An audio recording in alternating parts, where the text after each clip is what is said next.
Zion Medical College Hospital, Adur, Pathanamthitta.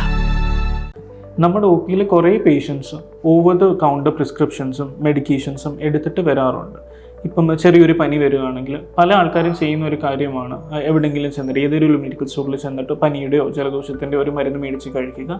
അത്യാവശ്യം ഒരു symptomatic relief കിട്ടും. പിന്നെ കുറച്ച് ദിവസത്തേക്ക് ആ വഴി അങ്ങ് പോകും. പിന്നീട് രോഗം ഒന്ന് കുറച്ച് ബാഡ് ആകുമ്പോഴത്തേക്കും നമ്മുടെ അടുത്തേക്ക് വരും. പിന്നീട് അങ്ങനെ വരുമ്പോഴത്തേക്കും ആ ഒരു ഡിസീസ് കോഴ്സ് കുറച്ചൊന്ന് പ്രോഗ്രസ് ചെയ്തിട്ടുണ്ടാവും. അപ്പം നമുക്കത് മാനേജ് ചെയ്യാനായിട്ട് കുറച്ച് ഡിഫിക്കൽട്ടാണ്. നമ്മൾ ഈ ഓവർ ദ കൗണ്ടർ മെഡിക്കേഷൻസ് എടുക്കുമ്പോൾ അത് പ്രോപ്പറായ രീതിയിൽ അല്ലാതെ എടുക്കുമ്പോൾ ഉണ്ടാകുന്ന കുറേ കോംപ്ലിക്കേഷൻസ് ഉണ്ട്. ഒന്നാമത്തേതെന്ന് വെച്ചാൽ ആ പേഷ്യൻറ്റിന് തന്നെ ഉണ്ടാകുന്ന കോംപ്ലിക്കേഷൻ, അതാണ് ഏറ്റവും ബുദ്ധിമുട്ടേറിയത്. ഇപ്പോൾ ഒരു ഡിസീസ് പ്രോഗ്രസ് കുറച്ച് കൂടിക്കഴിഞ്ഞാണെങ്കിൽ അതിൻ്റെ കോംപ്ലിക്കേഷൻസ് മാനേജ് ചെയ്യാൻ, കോംപ്ലിക്കേഷൻസ് വരാനുള്ള സാധ്യതയും കൂടുതലാണ്. വന്നാൽ അത് മാനേജ് ചെയ്യാനായിട്ടുള്ളതും പാടാണ്. ഇപ്പം നമ്മൾ ഉദാഹരണത്തിന് എലിപ്പനി പോലൊരു അസുഖം എടുക്കാം. അതിലാകെ പേഷ്യൻ്റ് ചെറിയ ശരീരവേദനയും ജലദോഷവും പനിയൊക്കെ ആയിട്ട് തന്നെ ആയിരിക്കും തുടങ്ങുന്നത്. പക്ഷെ അതിനൊരു കറക്റ്റായിട്ട് ഒരു ഡോക്ടറിൻ്റെ അടുത്ത് ചെന്നിട്ട് ഇന്ന ഒരു അഴുക്ക് വെള്ളത്തിൽ ഇറങ്ങിയെന്നോ അതുപോലെ ഒരു ഹിസ്റ്ററി ഒന്നും പറഞ്ഞില്ല എങ്കിൽ ചിലപ്പോൾ അത് മിസ്ഡ് ഔട്ട് ആയി പോകും. അങ്ങനെ മിസ്സായി പോവുകയാണെങ്കിൽ അതിന് കൊടുക്കേണ്ടിയ മരുന്ന് ഡോക്ടറിന് കൊടുക്കാനും പറ്റില്ല, പേഷ്യൻറ്റിന് കിട്ടുകയില്ല. അതിൻ്റെ കോംപ്ലിക്കേഷൻസ് ലേറ്റർ ഓൺ ആ രോഗിക്ക് വരികയും ചെയ്യും. ആ ഒരു പർട്ടിക്കുലർ സമയത്ത് ഏതൊരു ഡിസീസ് ആയാലും ഒരു പർട്ടിക്കുലർ ടൈം പീരീഡ് ഉണ്ട് നമ്മൾ ആക്ട് ചെയ്യേണ്ടത്. ആ ടൈം പീരീഡിൽ നമ്മൾ മരുന്ന് കൊടുത്തില്ല എങ്കിൽ ലേറ്റർ ഓൺ നമ്മൾ മെഡിസിൻ കൊടുത്തിട്ട് കാര്യമില്ല. ഈ എലിപ്പനിയുടെ കാര്യം പോലെ തന്നെ ബ്ലഡിൽ ആ അണുക്കളുള്ള സമയത്ത് നമ്മൾ ആൻറ്റിബയോട്ടിക് കൊടുത്തിട്ട് മാത്രമേ കാര്യമുള്ളൂ. അത് ശരീരത്തിൻ്റെ പല ആവയവങ്ങളിലും ചെന്നതിന് ശേഷം നമ്മൾ മരുന്ന് കൊടുത്തതുകൊണ്ട് പ്രയോജനം ഉണ്ടാവത്തില്ല. അതാണ് ഇതിൽ ഏറ്റവും ഇമ്പോർട്ടൻ്റ് ആയിട്ടുള്ള കാര്യം. അതൊന്നാമത്തേത്. പിന്നെ പല ആൾക്കാരും പല മെഡിക്കൽ സ്റ്റോറിലും ചെന്നിട്ട് ആൻറ്റിബയോട്ടിക് അൺനെസസറി ആയിട്ട് മേടിച്ച് കഴിക്കാറുണ്ട്. അതും വളരെ ഡേഞ്ചറസ് ആയിട്ടുള്ള ഒരു കാര്യമാണ്. ഒരു ആൻറ്റിബയോട്ടിക് റെസിസ്റ്റൻസ് ബിൽഡപ്പ് ചെയ്യാനായിട്ട് ഇത് പ്രൊമോട്ട് ചെയ്യും. അത് കമ്മ്യൂണിറ്റിക്ക് ഇൻ ഫ്യൂച്ചർ നല്ലതായിരിക്കത്തില്ല. പിന്നെ ഉള്ളത് പല ഇൻഫെക്ഷൻസും ബാക്ടീരിയൽ പോലും ആയിരിക്കത്തില്ല, വൈറൽ ഇൻഫെക്ഷൻസ് കാണും. ഇപ്പോൾ കോവിഡ് പോലത്തെ വൈറൽ ഇൻഫെക്ഷൻ ഉണ്ട്, അല്ലെങ്കിൽ ഇൻഫ്ലുവൻസയൊക്കെ പോലത്തെ വൈറൽ ഇൻഫെക്ഷൻസ് ഉണ്ട്.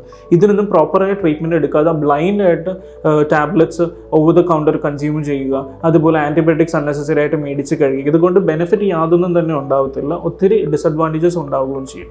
അപ്പോൾ ഇതെല്ലാം ആ പേഴ്സണിനെ തന്നെ ഹാം ചെയ്യുന്നുണ്ട്, അതുപോലെ തന്നെ കമ്മ്യൂണിറ്റിയെയും ഹാം ചെയ്യുന്നുണ്ട്.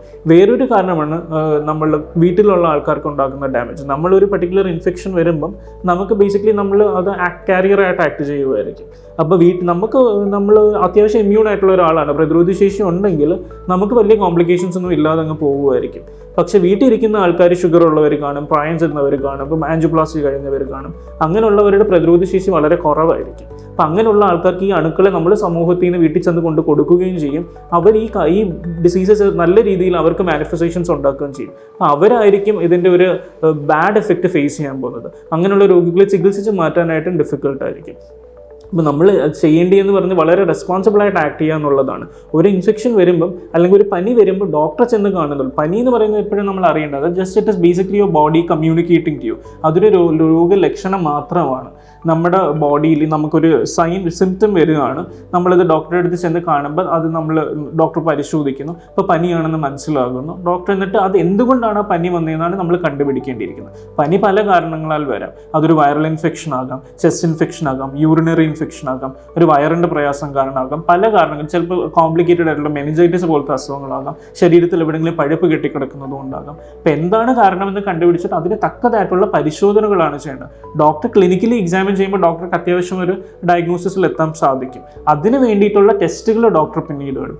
ആ ടെസ്റ്റിൻ്റെയും ആ പരിശോധനയുടെയും അതിൻ്റെ ഹെൽപ്പിലാണ് ഡോക്ടർ എന്ത് ചികിത്സ വേണമെന്ന് തീരുമാനിക്കുന്നത്. എന്നിട്ട് ആ ചികിത്സ കറക്റ്റായിട്ട് എടുത്താൽ മാത്രമേ നമുക്ക് ആ പനിയുടെ കാരണം, ആ ഡിസീസിന് നമുക്ക് ക്യൂർ ചെയ്യാൻ പറ്റത്തുള്ളൂ. ഇപ്പോൾ ഇത് വളരെ ഇമ്പോർട്ടൻ്റ് ആയിട്ട് എല്ലാവരും അറിഞ്ഞിരിക്കേണ്ട ഒരു കാര്യമാണിത്. ഇപ്പോൾ കമ്മ്യൂണിറ്റിയിൽ ഈ ഓവർ ദ കൗണ്ടർ പ്രിസ്ക്രിപ്ഷൻസ് വളരെ അൺനെസസറി ആയിട്ട് പോകുന്നുണ്ട്. അതുപോലെ ആൻറ്റിബയോട്ടിക് മിസ്യൂസും ഫാർമസിയിൽ വിത്തൗട്ട് പ്രിസ്ക്രിപ്ഷൻ കുറേ സ്ഥലത്ത് കൊടുക്കുന്നുണ്ട്. ഇതൊക്കെ നമുക്ക് കേർബ് ചെയ്യാൻ പറ്റുന്ന എന്നുള്ളത് വളരെ നിർബന്ധമേറിയ ഒരു കാര്യമാണ്.